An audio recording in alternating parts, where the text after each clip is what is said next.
Hi friends, എല്ലാവർക്കും നമസ്കാരം. പുതിയൊരു വീഡിയോയിലേക്ക് സ്വാഗതം. ക്ഷേമ പെൻഷൻ 1600 രൂപ എത്തിയിരിക്കുകയാണ്. കിട്ടാത്ത ആളുകളൊക്കെ ഒന്ന് ശ്രദ്ധിക്കുക. കൂടാതെ തന്നെ വീണ്ടും ഒരു 1600 രൂപ കൂടി വരുന്നു എന്നുള്ള റിപ്പോർട്ടുകളൊക്കെയാണ് വരുന്നത്. ഇതിനെ സംബന്ധിച്ചുള്ള വിശദമായിട്ടുള്ള അറിയിപ്പുകളാണ് ഇന്നത്തെ വീഡിയോയിൽ ഉൾപ്പെടുന്നത്. ഒരു വീഡിയോ പൂർണ്ണമായും കാണുക, വീഡിയോ ലൈക്ക് ചെയ്യുക. ചാനൽ ആദ്യമായിട്ട് കാണുന്നവർ തീർച്ചയായിട്ടും ചാനൽ സബ്സ്ക്രൈബ് ചെയ്യുക. ഫേസ്ബുക്ക് വഴി വീഡിയോ കാണുന്നവർ ഫേസ്ബുക്ക് പേജ് കൂടി ഒന്ന് ഫോളോ ചെയ്ത് വെക്കുക. സംസ്ഥാനത്ത് സാമൂഹ്യ സുരക്ഷാ ക്ഷേമ പെൻഷനുകളുടെ വിതരണം തിങ്കളാഴ്ച മുതൽ, അതായത് ഇന്ന് മുതൽ ഉണ്ടാകുമെന്ന് മുൻപ് തന്നെ പറഞ്ഞിരുന്നതാണ്. അപ്പോൾ ഈ പറഞ്ഞതുപോലെ തന്നെ ക്ഷേമ പെൻഷന്റെ വിതരണം ആരംഭിച്ചിരിക്കുകയാണ്. നിങ്ങളുടെ ബാങ്ക് അക്കൗണ്ടുകളിലേക്കൊക്കെ അതുപോലെ തന്നെ കൈകളിലേക്കും തുകയുടെ വിതരണം ഇപ്പോൾ ആരംഭിച്ചിട്ടുണ്ട്. വളരെയധികം ആളുകൾക്ക് തുക കിട്ടി എന്നുള്ള അറിയിപ്പുകളൊക്കെ വന്നിട്ടുണ്ട്. അപ്പോൾ നിങ്ങൾക്ക് തുക ലഭിച്ചിട്ടുണ്ടെങ്കിൽ തീർച്ചയായിട്ടും വീഡിയോയ്ക്ക് താഴെ കമന്റ് ബോക്സിൽ ഒന്ന് അറിയിക്കുക. ഇന്ന് തന്നെ തുക വിതരണം പൂർണ്ണമായിട്ട് തന്നെ നടത്താനുള്ള നടപടിയിലേക്കൊക്കെ കൂടുതലായിട്ട് പോകുന്നുണ്ട്. ഇന്നു മുതൽ നാളെയും ക്രിസ്മസിന് മുമ്പാകെ തന്നെ നിങ്ങളുടെ എല്ലാവരുടെയും കൈകളിലേക്ക് തുക എത്തുന്ന രീതിയിലാണ് സംസ്ഥാന ധനവകുപ്പ് ഇതിന്റെ നടപടിക്രമങ്ങൾ പൂർത്തീകരിച്ചുകൊണ്ടിരിക്കുന്നത്. ചില ആളുകൾക്ക് കേന്ദ്ര സർക്കാരിന്റെ വിഹിതം തുക കിട്ടാനുണ്ട്. ഒരാൾ സംശയമായിട്ട് ചോദിക്കുകയുണ്ടായി, 2-3 മാസങ്ങളായിട്ട് 1400 രൂപ വെച്ചൊക്കെ കിട്ടുന്നുള്ളൂ എന്നുള്ളൊരു കാര്യം. കേന്ദ്ര സർക്കാരിന്റെ വിഹിതമാണ്, അത് ബാങ്ക് അക്കൗണ്ട് ഉണ്ടെങ്കിൽ മാത്രം അത് ലഭ്യമാവുകയുള്ളൂ. ഈ 1400 ബാക്കി 200 രൂപ കേന്ദ്ര സർക്കാരാണ് നൽകുന്നത്. ആ 200 രൂപയ്ക്ക് ബാങ്ക് അക്കൗണ്ട് ഉണ്ടെങ്കിൽ മാത്രമേ ലഭിക്കുകയുള്ളൂ എന്നുള്ളൊരു കാര്യം പൊതുജനം പ്രത്യേകം മനസ്സിലാക്കി വെക്കുക. കൂടാതെ തന്നെ മസ്റ്ററിംഗ് ചെയ്യാത്ത ആളുകൾക്ക് ഈ പ്രാവശ്യം പെൻഷൻ തുക ലഭിക്കില്ല.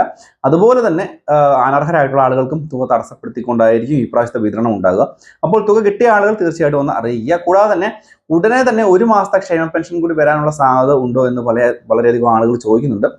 പുതുവർഷത്തോടൊക്കെ അനുബന്ധിച്ച് തുക ലഭ്യമാകുമോ എന്നുള്ളതാണ് പലരും നോക്കുന്നത്. പക്ഷെ അങ്ങനെ ഒരു സാധ്യത നമുക്ക് തള്ളിക്കളയാൻ സാധിക്കുന്നില്ലാത്ത കാര്യമാണ്. കാരണം ഈ ഒരു വർഷത്തിൽ തന്നെ കുടിശ്ശിക ഇനത്തിൽ 2 ഗഡുക്കൾ വിതരണം ചെയ്യുമെന്ന് മുഖ്യമന്ത്രി ഉൾപ്പെടെയുള്ള ആളുകൾ പറഞ്ഞിരുന്നതാണ്. പക്ഷെ ഇതുവരെയായിട്ടും ഒരു ഗഡു മാത്രമേ വിതരണം ചെയ്യുകയും ചെയ്തുള്ളൂ. പക്ഷേ പുതുവർഷത്തോടനുബന്ധിച്ച് തുക വിതരണം ചെയ്യുകയാണ് എന്നുണ്ടെങ്കിൽ അത് ഒരു പുതുവർഷ സമ്മാനമായിട്ട് തന്നെ ജനങ്ങൾക്ക് വളരെയധികം ആശ്വാസമാവും എന്നുള്ള കാര്യത്തിൽ യാതൊരു സംശയവും വേണ്ട. ഇത് തന്നെ ആയാലും ക്ഷേമ പെൻഷൻ ഇനിയും ഒരു ഗഡു അടുത്ത മാസം ആദ്യത്തോടുകൂടി ലഭിക്കാൻ സാധ്യത ഉണ്ട്. അത് നമുക്ക് മറക്കേണ്ട ആവശ്യമില്ല. പക്ഷെ അങ്ങനെ ലഭിച്ചില്ല എന്നുണ്ടെങ്കിൽ സാധാരണ രീതിയിൽ എല്ലാ മാസവും ലഭിക്കുന്ന തുക 1600 രൂപ ഒരു 25-ാം തീയതിയോടൊക്കെ കൂടി ജനുവരി 25-നൊക്കെ ആയിട്ട് ലഭ്യമാകും എന്നുള്ളൊരു കാര്യം കൂടി പൊതുജനങ്ങളൊന്ന് പ്രത്യേകം മനസ്സിലാക്കി വെക്കുക. അർഹതയില്ലാത്ത ആളുകൾ പദ്ധതിയിൽ നിന്ന് പുറത്തു പോകുവാനും പ്രത്യേകം ശ്രദ്ധിക്കുക. കർശനമായിട്ടുള്ള പരിശോധനകളിലൊക്കെ വീടാന്തരം കയറി ഇറങ്ങിയുള്ള പരിശോധനകളൊക്കെ വരുന്നുണ്ട്. കാരണം ഇപ്പോൾ തന്നെ വലിയൊരു വിഭാഗം ജനങ്ങൾ അനർഹമായിട്ട് തുക കൈപ്പറ്റുന്നുണ്ട് എന്നുള്ള റിപ്പോർട്ടുകൾ ധനമന്ത്രിക്ക് ലഭിക്കുകയും അതുപോലെ തന്നെ പുതിയ പരാതി സെല്ല് തന്നെ ഇതിനുവേണ്ടി തുറന്നപ്പോൾ അനർഹമായിട്ട് തുക വാങ്ങുന്ന ആളുകളുടെ കുറിച്ച് മറ്റുള്ള ക്ഷേമ പെൻഷൻ വാങ്ങുന്ന ആളുകൾ വരെ പരാതി നൽകുന്ന സാഹചര്യം ഉണ്ടായിട്ടുണ്ട്.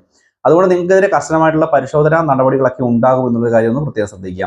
അപ്പോൾ ഈ ഒരു കാര്യങ്ങൾ വളരെ പ്രധാനപ്പെട്ടതാണ്. എന്തെങ്കിലും സംശയങ്ങളൊക്കെ ഉണ്ടെങ്കിൽ തീർച്ചയായിട്ടും വീഡിയോയ്ക്ക് താഴെ കമന്റ് ബോക്സിൽ ചോദിക്കാൻ, കാണുന്ന മുറയ്ക്ക് മറുപടി തരാം. വീഡിയോ ഇഷ്ടപ്പെട്ടാൽ ചാനൽ സബ്സ്ക്രൈബ് ചെയ്യുക, വീഡിയോ ലൈക്ക് ചെയ്യുക, ഷെയർ ചെയ്യുക. മറ്റൊരു ഇൻഫോർമേറ്റീവായ വീഡിയോ ആയിട്ട് നമുക്ക് വീണ്ടും കാണാം. അതുവരെയും ബൈ ഫ്രണ്ട്സ്.